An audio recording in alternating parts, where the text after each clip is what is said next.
नमस्कार, मैं ईशान संगमनेरकर आज कुछ देश प्रेम, देशद्रोह, राष्ट्रवाद इसकी चर्चा हम करेंगे। हाल ही में 2-3 दिन पहले नासिक में हिंदुस्तान एरोनॉटिक लिमिटेड HAL, ये जो भारत सरकार की कंपनी है, इसके कर्मचारी दीपक सिरसाट, इसको ATS ने गिरफ्तार किया है। आप जानते हो क्यों? तो ये दीपक HAL का कर्मचारी रशियन बनावट के जो सुखोई हवाई जहाज है, लड़ाऊ हवाई जहाज, उसके असेंबलिंग की पूरी जानकारी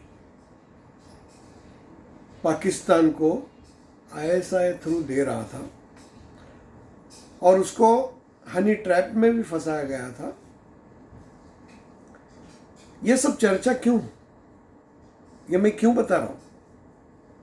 ऐसे कई मामले हो चुके हैं। MP में भी एयर स्पेस के कुछ फोटोग्राफ्स, कुछ वीडियो इससे पहले भी लिए गए थे और वो लेने वाले लोग थे, वो यही राष्ट्रवाद, देश प्रेम के बातों का प्रोपोगंडा करने वाले सोच के लोग थे। तो आज ये चर्चा है वो क्या है, मैं क्यों कर रहा हूं आपसे? अगर इस मामले में कोई मुस्लिम व्यक्ति होती तो क्या होता?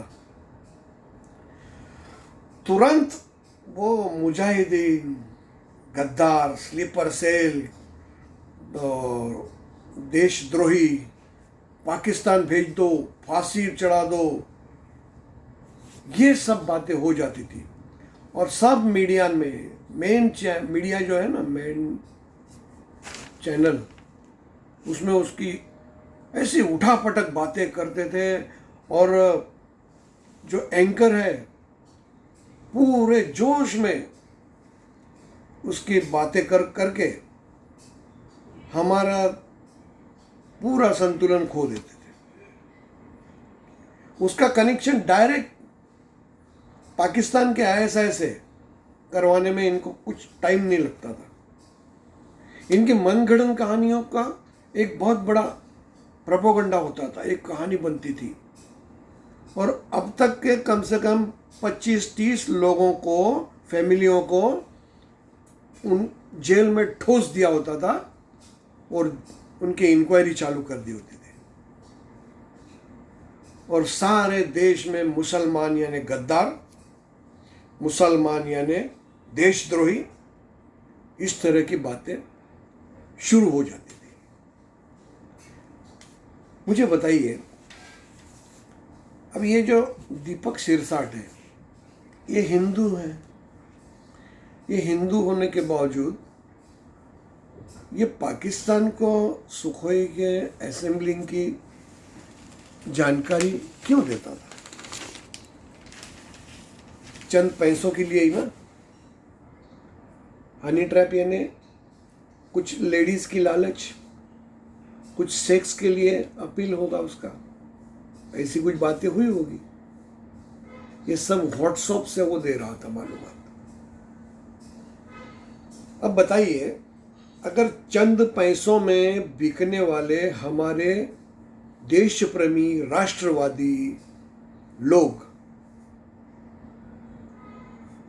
इस तरह की हरकत अगर करते हैं तो इनको क्या सजा देना चाहिए? हमारे इतिहास में बताया है, हमारा इतिहास गवाह है कि मोहम्मद गजनवी ने 16 बार जो सोरठी सोमनाथ का मंदिर लूटा, वहां का सोना ले गया वो गजनी, क्यों ले गया? और उसको रास्ता बताया किसने?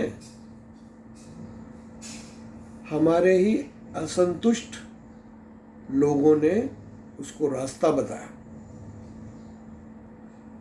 हमारे वीर पुरुष, वीर योद्धा पृथ्वीराज चौहान, इनको कौन हराया? किसने हराया?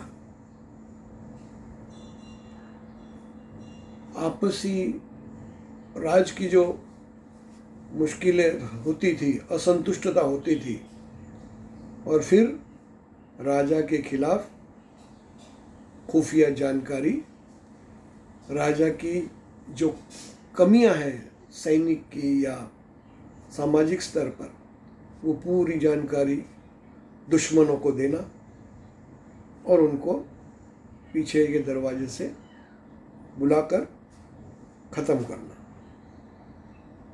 बताइए, पोरस को किसने हराया? सिकंदर ने नहीं, गद्दारों ने हराया। महाराष्ट्र के, देश के अभिमान और देश का स्वाभिमान छत्रपति शिवाजी महाराज, इन्होंने शत्रुओं से कम अपनों से ज्यादा लड़ाइयाँ की। क्यों? क्योंकि उनको अपनों से ही ज्यादा लड़ना पड़ा। वही गद्दार होते थे, वही जाके शत्रुओं को मालूमात देते थे, और महाराज उनको कड़ेलोट यानी पहाड़ से ही धकेल देते थे, हाथी के पैर के नीचे कुचलते थे। तो हमारा ये इतिहास है। तो मेहरबानी करें और एक ध्यान रखें कि देशद्रोही, नमक हराम, गद्दार, इनकी कोई जाति, कोई धर्म नहीं होता। नमक हरामी करने वाले हमारे ही लोग होते हैं। फिर वो हिंदू भी है, हिंदू भी हो सकता है।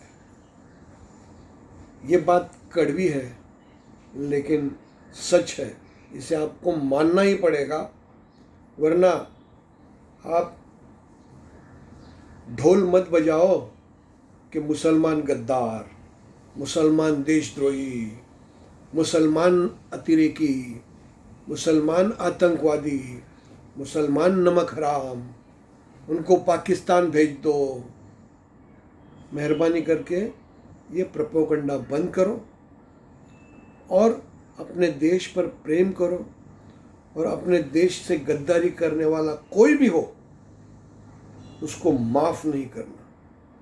वो चाहे हिंदू क्यों ना हो, उसे कभी माफ़ नहीं करना। यही निवेदन है मेरा। जय हिंद।